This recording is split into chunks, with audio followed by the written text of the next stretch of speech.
the discovery that that's experientially, experience isn't resolving as what we think it's resolving as, because it transcends all conceptualization, reveals a world of no things, no things at all, no things that can be determined, that have clear boundaries around them, which is what our definitions say, oh, this is this and it's not that. Once you start to see, you can't say what this is, this moment, the boundaries are seen to be unfindable, right? So there's nothing, no thing here, no things here from one perspective, right?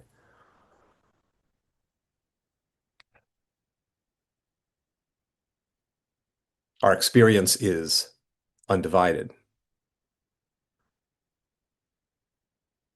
Feel your experience right now. And you don't, we typically think like there's this thing called John the body mind, and then there's this other thing called the people that I'm talking to, these other things, these other creatures. And but from the perspective of what is happening concretely, experientially, I can't say what any of this is ultimately. I don't find things, I find a seamless whole of whatever you want to call it, experiencing. And so you see the relationship between discovery that there's one thing here appearing as everything and the discovery that there are no things here. It's the same discovery. Does that make sense? It's like that's in the same way that I could say everything is alive, everything is, that's the one thing. In its fundamental basis, everything is suchness. I could also say that the one thing that's common to all of this seeming different parts and pieces is its unresolvability, its unknowability. Well, so okay, so what? So we discover this. Is there a benefit in that discovery? And I'm sure each of you could share, in a meeting like this, what you've discovered to be, you know, the perks, if you will, of discovering the one thing or the no thing being everything. And I thought I would just could spend some time kind of exploring that. And I think it's I don't know, it seems like uh it seems valuable somehow to do that. That's just kind of my intuition.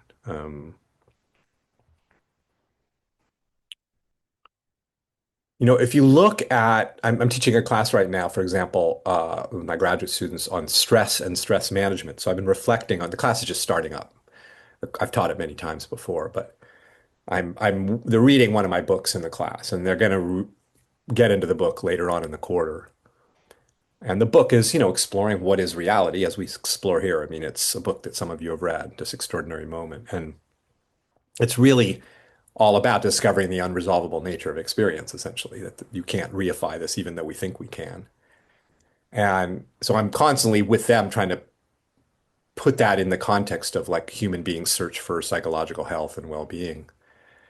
And if you look at what creates suffering, in the case of this class, what creates stress, what generates what we have this experience of stress,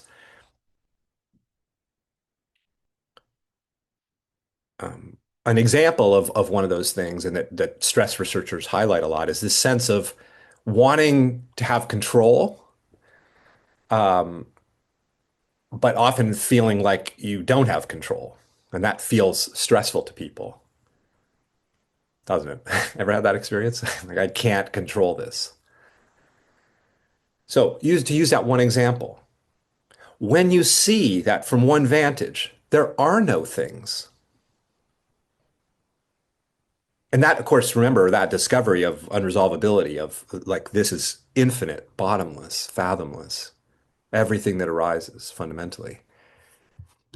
This holds for us as well, not just the phenomena we're experiencing, but us. What we are is this bottomless, unresolvable infinity that transcends all frames of reference.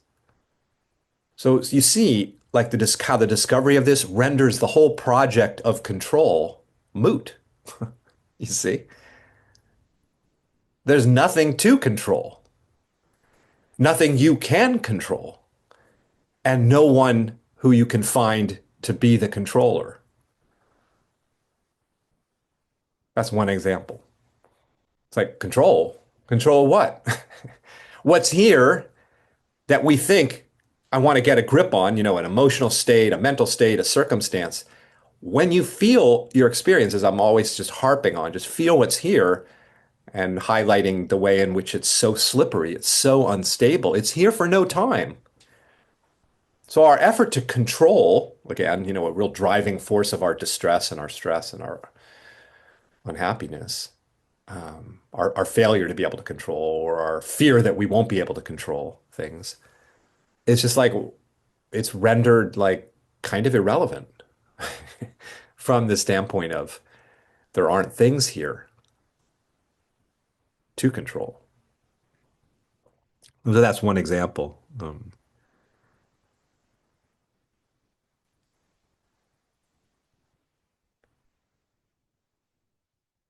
Another example that's been coming to my mind is that I read a lot of journal entries from my students, and I'm face to face with how much anxiety people have. Like it's really staggering how much people struggle with fear of what might come.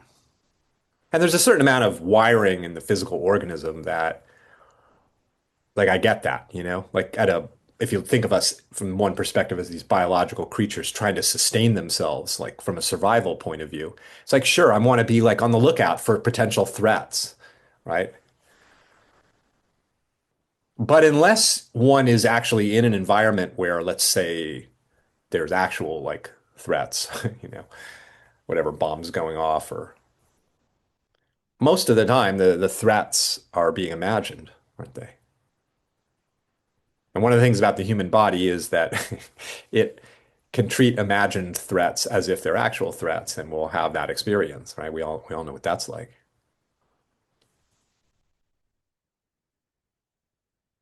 So again, this perspective of there, and that's a perspective, that there are things and those things can be threatening. Like that doesn't go away. And this is something I know, again, it's important to kind of keep in mind that the perspective of there being no things, the perspective of there's no divisions, there's no separation, there's a seamless whole here.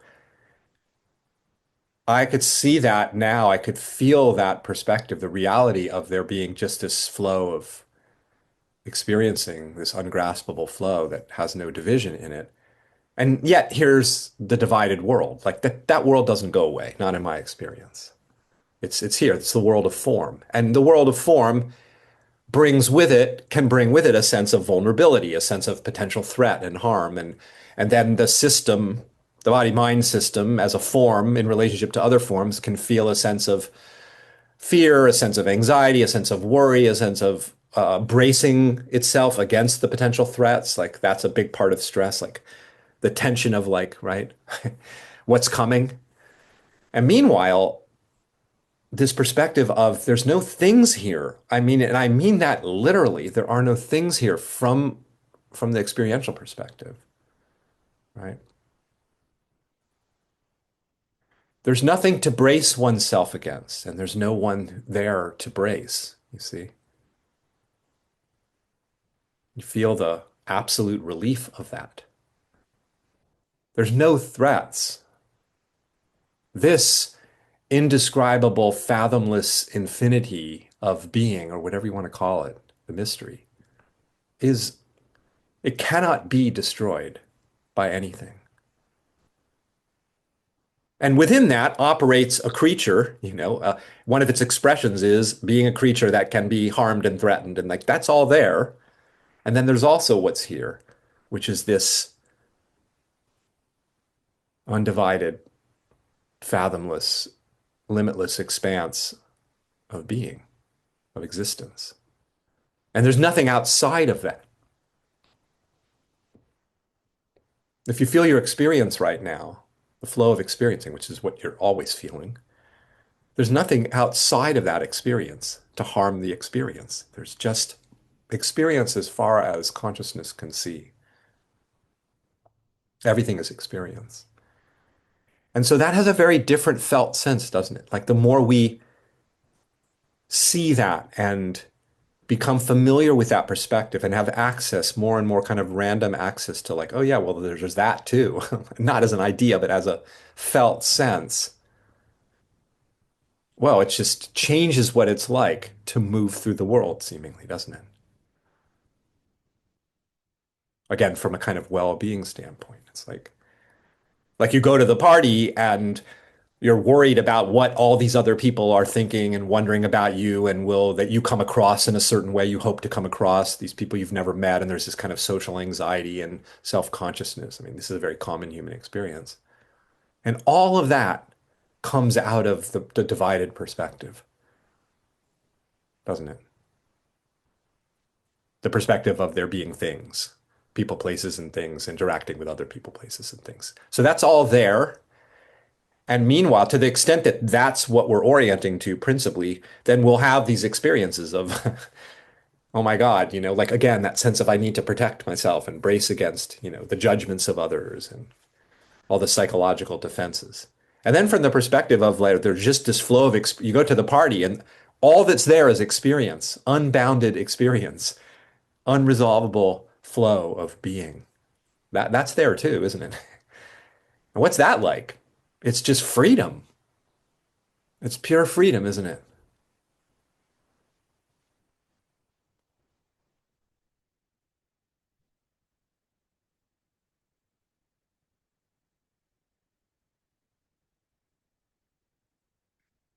I'll give you one. Yeah, I could talk probably for hours about this theme that I'm pointing to now, about kind of the well-being implications of this. And so I'm just touching on a few things. Another one that was occurring to me is that sense of wanting to hold on, the grip on life. Again, I was thinking about this in a kind of a stress context, like holding on tightly to things, making sure everything's going to be okay. Anyone know that what that feels like? Like that's stressful. That's distressing to the organism, to us. And then you see there are no things to hold to. We want to get a handle on this, and that's stressful if we feel like we don't have a handle on it. But from this other perspective of the unresolvable infinity of this, there are no handles, there's no footholds, there's nothing to grasp hold of, and no one to grasp hold of it. Again, that's, I guess, one way I could describe the implications of that. It's very relieving. It's the ultimate relief, isn't it?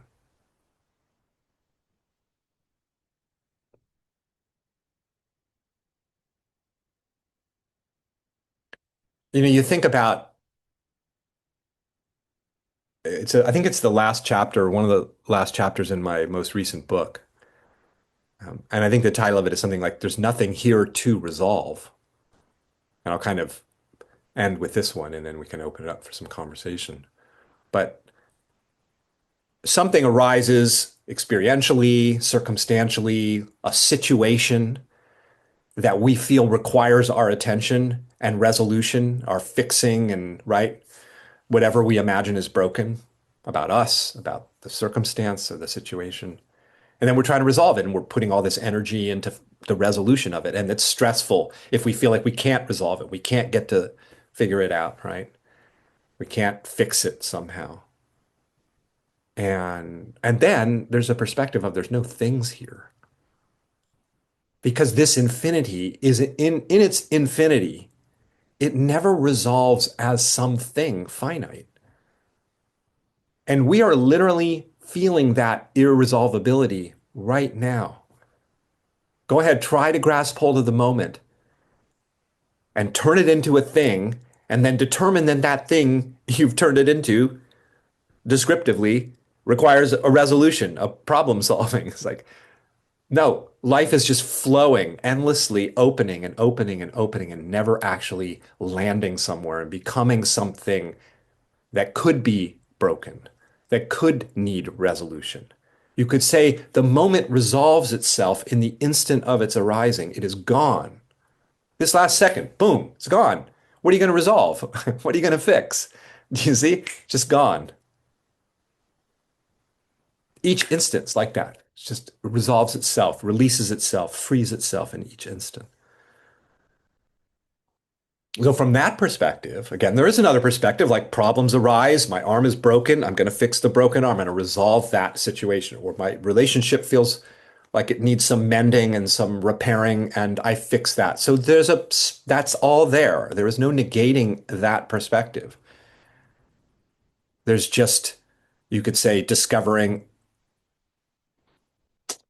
a different perspective that can be brought to bear upon the moments of our lives, which is, yeah, from one perspective, here's this situation, and the situation feels whatever, difficult, overwhelming, requires fixing, resolving. It feels threatening, blah, blah. There's that. And then there's the discovery that there are no situations, that those are defined into existence. Because nothing is here long enough to become a situation. There's just this flash instant. There is no past and there is no future. And I'll end with one last thing. Just I've really been was kind of meditating on this the last couple of days that um, when I present some of this stuff to my students, then I start talking about the radical kind of uncertainty of this. Given it's not being resolvable, it's infinity. It's not, you can't know this, what this is, and it's complete uncertainty. And they're kind of like, whoa, I don't like uncertainty. Like I want things to be predictable and not ambiguous and not uncertain. I'm like, but they're not. So just look. And it was kind of dawning on me about thinking about like how much, because I'm teaching a stress class, like how much of stress is sort of future oriented, like what's maybe coming that could be problematic or harmful or scary or, right? Worry and anxiety, they're all about the future, aren't they? Like what's coming around the bend. And I was thinking about how